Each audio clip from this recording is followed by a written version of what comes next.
자, 오늘의 시사평론 대한민국의 시사레이더 리엘 파트너스의 이승기 변호사 전화 연결되어 있습니다. 이승기 변호사님 안녕하세요. 예, 안녕하세요. 네, 자 오늘 첫 번째 이슈 전해주시죠. 예, 오늘 첫 번째 이슈는 민주당 법사위 양보 후폭풍입니다. 자, 여야가 21대 국회 후반기 법사위원장을 야당에 넘기기로 합의를 한 가운데 여당 내에서 찬반 의견이 난립을 하면서 후폭풍이 계속되고 있는데, 자 내용 좀 전해주시죠. 예, 지난 23일이죠. 그 민주당 윤호중 그리고 국민의힘 김기현 이 두 원내대표가 이 박병석 국회의장 주재로 회동을 했습니다. 그래서 21대 국회 전반기 상임위원장 배분을 11대 7로 하기로 합의를 했는데요. 특히 가장 논란이 되고 있는 이 법사위원장의 경우에는 후반기에는 이 국민의힘이 맡기로 이제 합의가 된 겁니다. 네. 그런데 이제 당장 이제 민주당 내 강성 지지층을 중심으로 해서는 이 법사위원장 양보는 180여석을 준 이 국민의 뜻에 배치된다. 이 개혁 입법 완수를 위해서라도 법사위원장을 다시 사수해야 된다라는 목소리가 높은데요. 이 대권 주자들 역시도 이 당원들의 입장에 따라서 또 반발 의견이 상당합니다.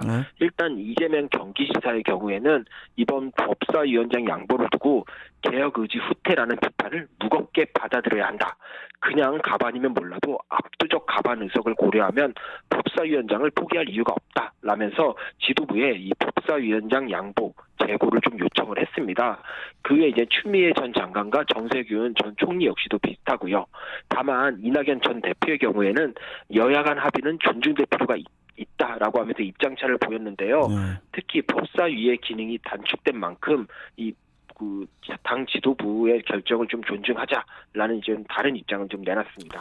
그러니까 이제 법사위가 지금까지 체계 자구 심사를 빌미로 법안의 내용까지 손을 대거나 또 아예 그 심의 자체를 보류해서 그 최종 게이트키퍼, 즉 문지기 역할을 한다는 그런 비판을 받아왔었는데, 이번에 이 부분도 이제 조정이 된 거죠.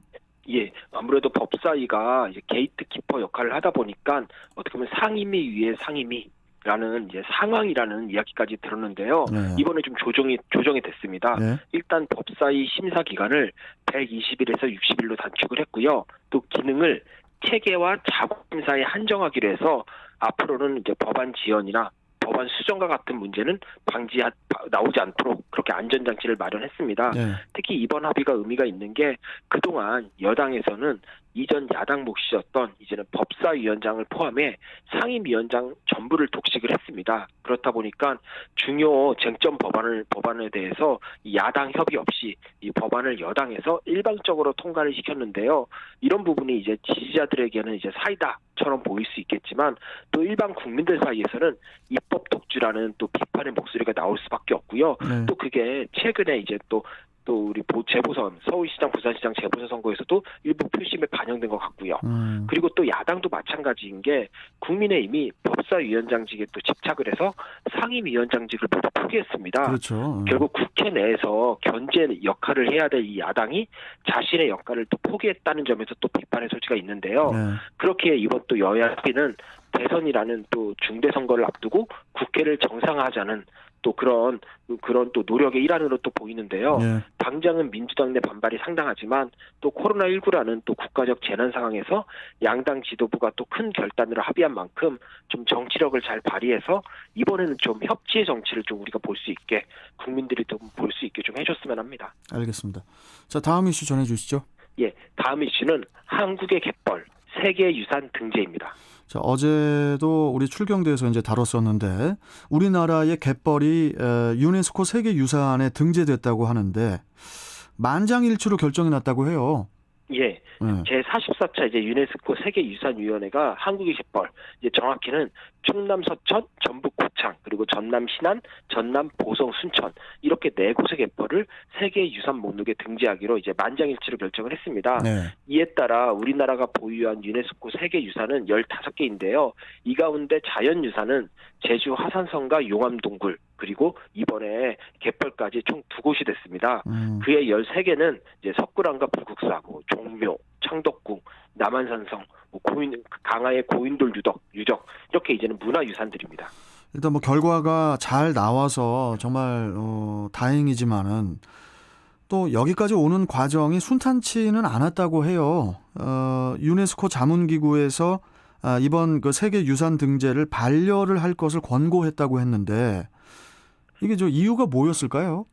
예, 지난 5월에 유네스코 자문기구인 세계자연보전연맹에서는 이 신안 갯벌 외에는 갯벌의 범위가 넓지 않고 완충 구역이 충분하지 않다라는 점을 들어서 이제 반려를 권고했습니다.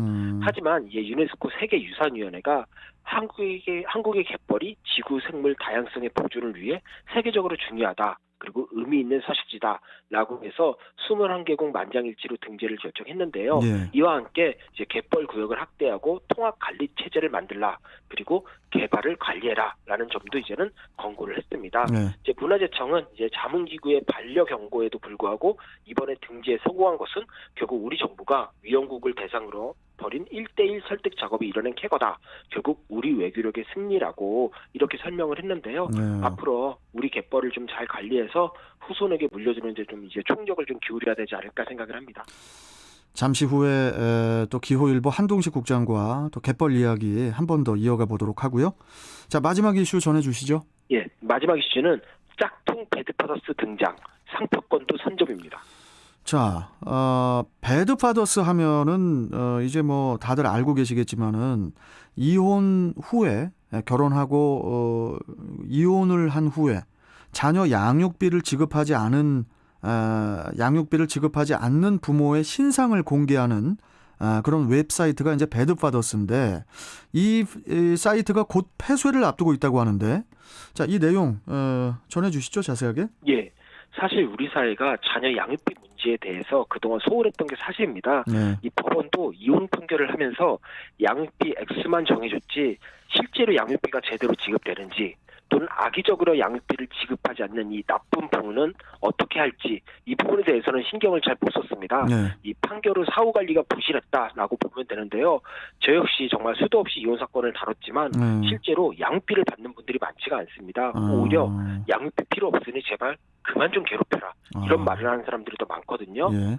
그런데 이 배드파더스가 이런 양육비 문제를 우리 사회의 중심 의제로 끌어올렸고요. 실제로 입법까지 이끌어냈습니다. 이제 양육비를 미지급한 부모는 이제 신상 공개, 운전면허 정지, 출국 금지까지 간접 강제가 이루어지는데요.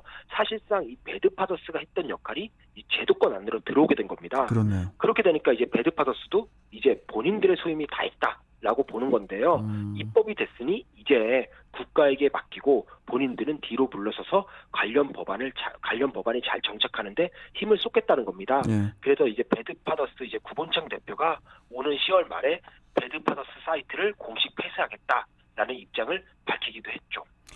자, 그런데 문제가요. 이 배드파더스하고 똑같은 그 유사 사이트가 생겼다고 해요. 심지어 뭐 상표권 등록도 했다고 하던데요. 예, 맞습니다. 저도 설마 했는데 진짜였습니다. 지난해 2월경인가 이 구본창 대표가 이 배드파더스의 이름이 등재된 이 부모에게 명예훼손으로 형사고소를 당했는데요. 이게 지난해 2월에 무죄가 나왔습니다. 한마디로 양육비 미지급 부모의 명예보다 양육비를 못 받는 아이들의 생존권이 더 중요하다는 건데요. 뭐 납득이 충분히 되는 판결이고요. 그런데 이 판결이 나오고 얼마 후에 배드파더스라는 이름으로 이제는 상표권이 등록이 됐고요. 이후 이 배드파더스와 이름이 똑같은 사이트가 만들어집니다. 지금 이 초록창에 이 배드파더스를 치면은 이 구본창 대표의 원조 사이트가 아니라 이 짝퉁 사이트가 나오고 있는데 내용도 이 뭐 양육비 미지급 부모의 이 신상이 그대로 공개가 되고 있고요.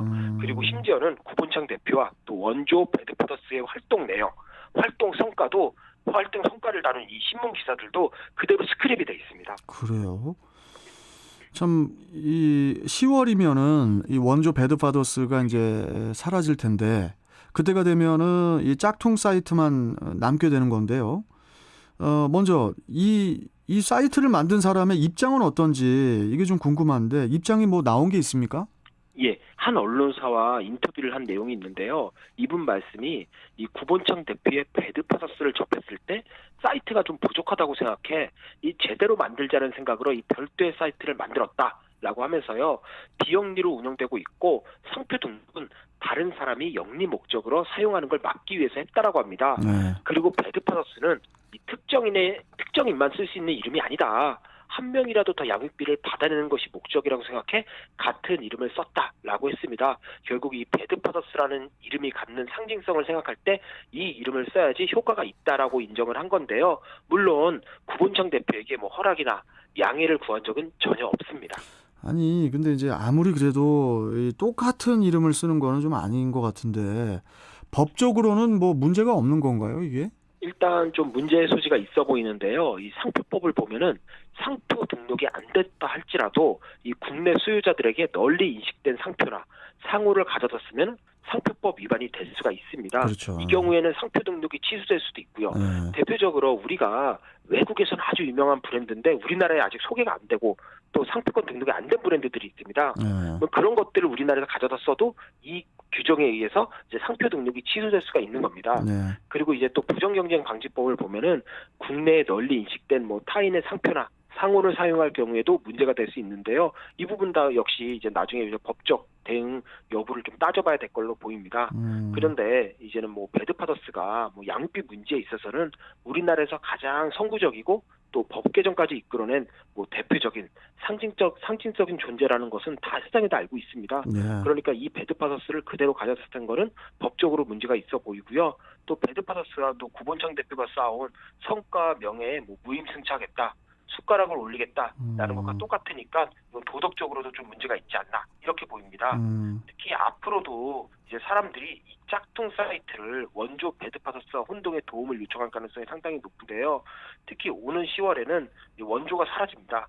그때는 이 배드파더스 이름을 이 짝퉁 사이트가 이제 독점해 버리는 그런 결과가 나오는데요. 네. 그리고 이젠 관련법이 통과가 됐습니다.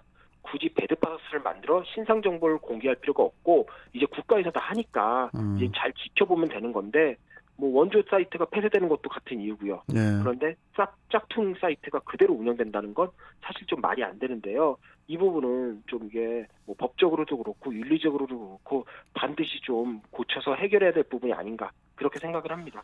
아니, 뭐 취지를 따라서 좀 사이트를 좀 비슷한 걸 만드는 것까지는 이해를 하는데 이름을 똑같이 쓰지 말고 차라리 뭐 배드파더스 말고 뭐 나쁜 파더스라든지 아니면 뭐 그렇죠. 노굿 파더스 뭐 이렇게 좀 바꿔서 저 사이트를 만들었으면은 이런 그 욕을 안 먹을 텐데.